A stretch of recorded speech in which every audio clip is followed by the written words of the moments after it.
कि एक विश्वास और भरोसा जो मेरा था, वह विश्वास और भरोसा मेरा मजबूत हुआ है कि जब भी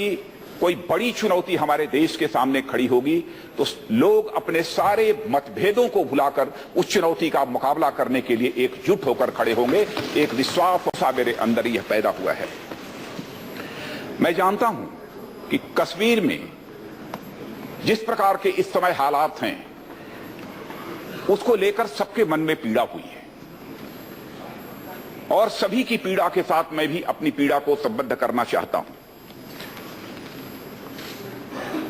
और जहां तक हमारे प्रधानमंत्री जी का प्रश्न है, कल चर्चा के दौरान यह बात आई थी कि उस समय हमारे प्रधानमंत्री विदेश यात्रा पर थे, लेकिन मैं सदन को यह जानकारी देना चाहता हूं कि विदेश यात्रा पर होने के बावजूद बराबर प्रधानमंत्री जी ने मुझसे संपर्क बनाकर रखा और कश्मीर के हालात के बारे में उन्होंने मुझसे जानकारी हासिल की और वहां के हालात को सुधारने के लिए आवश्यक सुझाव भी वह बीच बीच में देते रहे। और मैंने यह महसूस किया कि उनके अंदर भी कश्मीर के मौजूदा हालात को लेकर एक बेहद तकलीफ थी और उसको लेकर वह चिंता थी। वहां से लौटने के बाद 12 तारीख को लौटे, पहली बैठक यदि हमारे प्रधानमंत्री ने की है तो कश्मीर के हालात पर का जायजा लेने के लिए उन्होंने पहली बैठक की है। क्या क्या हमें करना चाहिए, इन सब सारे सवालों पर उन्होंने विस्तार पूर्वक बातचीत की है। लेकिन अध्यक्ष महोदया, चर्चा में जो भी बातें निकल कर आई हैं, मैं सभी बातों की यहां पर बहुत विस्तार में जाकर चर्चा नहीं करना चाहूंगा, लेकिन मैं यह कहना चाहूंगा कि भारत का एक विशिष्ट चरित्र है और भारत का विशिष्ट चरित्र है विविधता में एकता, यूनिटी इन डाइवर्सिटी। चाहे वह राज्यसभा हो, चाहे यह लोकसभा हो, चाहे हमारा यह देश हो, यहां पर विभिन्न प्रकार के भाषा बोलने वाले लोग, विभिन्न धर्मों को मानने वाले लोग, विभिन्न प्रकार के बोलने वाले लोग, विभिन्न प्रकार के खान पीन वाले लोग भारत देश में मौजूद हैं और उनके प्रतिनिधि के रूप में भारत की संसद में लोग यहां मौजूद हैं। लेकिन जब कोई बड़ा संकट देश में खड़ा होता है, पैदा होता है, तो मैं अध्यक्ष महोदया मैं कहना चाहूंगा कि सारे भेदभावों को भुलाकर जहां सारा देश एकजुट होकर खड़ा होता है उसका मुकाबला करने के लिए, वहीं पर सारे विचारों की भिन्नता होने के बावजूद हमारी पूरी संसद भी एकजुट होकर खड़ी होती है।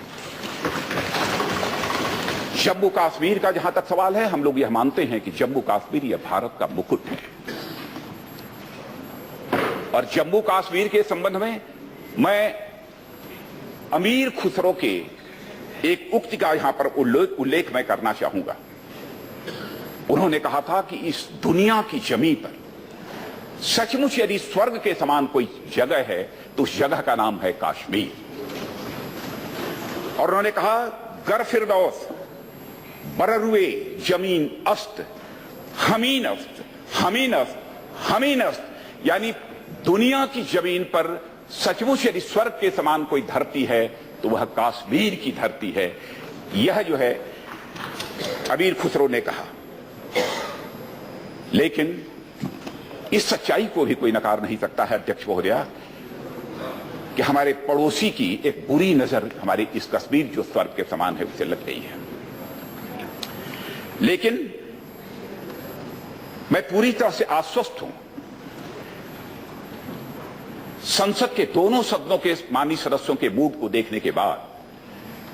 कि जो हमारे कश्मीर का एक गौरव पुराना रहा है, जो कश्मीर की एक शोहरत रही है, उस गौरव